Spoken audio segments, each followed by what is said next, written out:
Oh, look at that. Well, I am chuffed with that. Really chuffed.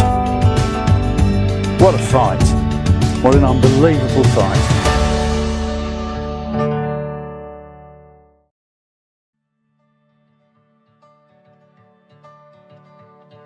Now the tackle we use to catch these big freshwater fish is kind of specialised. This is a 10.5 foot rod that I designed, a 5-pound test curve.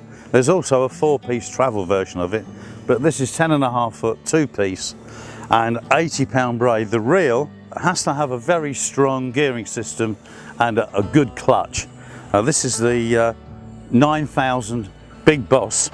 It's a very reliable reel that I've used and caught goodness knows how many big fish on it. And the rig itself, well, this is what we call a float ball rig. It's a sliding float that goes up to a stopper and a feeder and a short hook link with a very strong hook on it.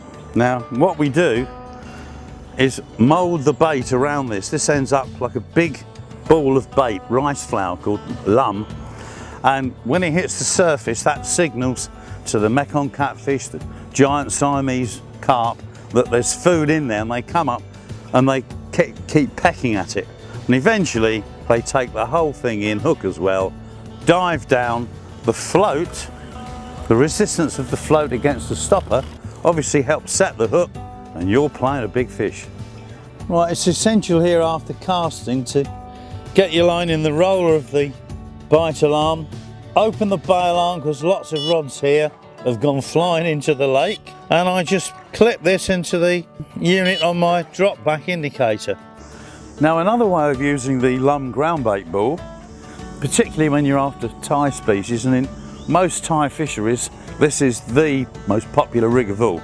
It's a feeder, spiral feeder. The lum ball goes around there, the spiral feeder's direct on the 80-pound braid with a bead either side and a couple of rubber stops there, tied to a swivel, and then a very short hook link with a size 13 hook on it. You've got a shot about 3 to 4 inches away from a couple of pop-ups, and when that hits the bottom, stays on the bottom, these pop up, and the carp or whatever else it is comes along, thinks it's part of the ground bait that's broken up, and then moves away and hooks itself.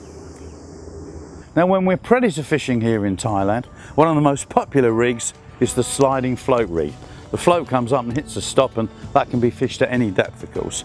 On the end of the 80-pound braid is a little lead and a bead, and then a strong swivel, and a 24-inch 100-pound strain mono leader, to which is tied a short shank, very strong hook. And on this we might put a small live bait, piece of squid, chicken, fish guts, and you can catch all the predators like this. This is a particularly good rig for species like arapaima, catfish, garfish, pacu, tambaki. There's a dozen or more predators that will readily fall to this particular float rig. And these are 3 of the most popular techniques and rigs for tackling the monster fish here in Thailand.